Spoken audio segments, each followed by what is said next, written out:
Hi guys! Welcome back to our page. This is Hannah again. And this is our day 5 of our series where we share daily realizations about life.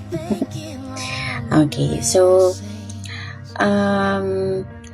let's start with our daily realization and pag-usapan natin yung usual things na ginagawa natin during Christmas season, right?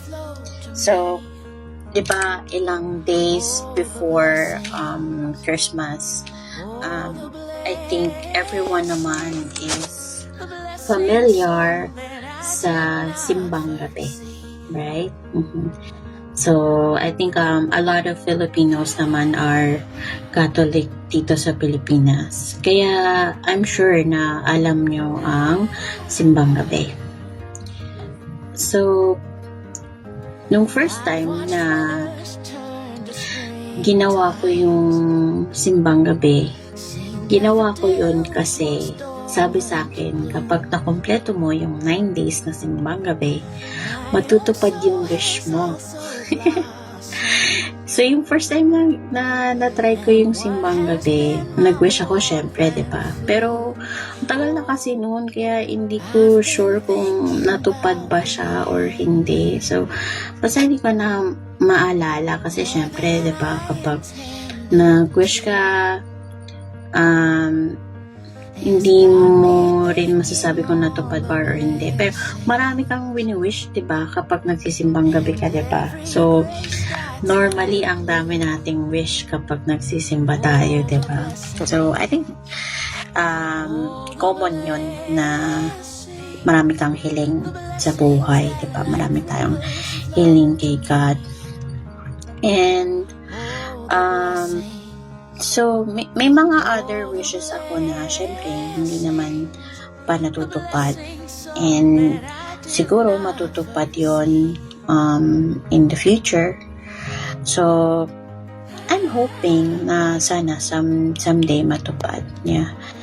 And I'm not sure kung kayo guys naranasan nyo din na natapos nyo yung simbang gabi pero parang feeling nyo hindi naman natupad yung wish nyo, diba? So, parang nakaka-disappoint niya kasi hindi natupad yung wish. Pero I tried to reflect on it kasi in recent years na nagsisimbang gabi ako,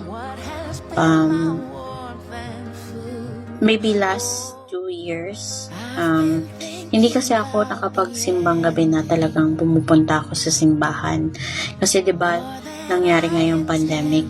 So, hindi ako nakapagsimbang gabi nung nagsimula yung pandemic. So, yung mga sumunod na years, nagsisimbang gabi pa rin ako pero online na lang. Kasi nga, diba, sumikat yung mga online masses. So, mas naging common na yung mag-attend na lang ng online mass kasi hindi mo na kailangan magbihis, hindi mo na kailangan mag-prepare para pumunta sa simbahan and mag-e-effort ka pa, and then syempre mapapagastos ka rin minsan pag pumunta pa ng simbahan. So, tinry ko pa rin naman na magsimbang gabi pero yun nga lang online. So, I tried to reflect on it.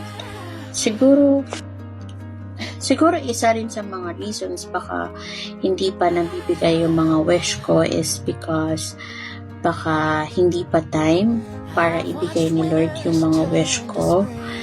And another thing is siguro kasi hindi ako nag-effort na pumunta ng simbahan para mag-pray at ipag-pray ng ipag-pray talaga yung mga wishes ko para matupad yun, diba? So, siguro, I think, kailangan mo talaga na mag-effort at sobrang mag-pray ng sobrang seryoso para marinig ka ni Lord and para makita niya yung kung deserve ka ba na tuparin yung wish mo.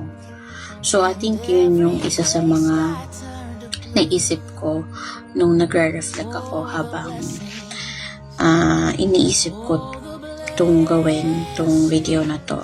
So, yun yung mga reflections ko.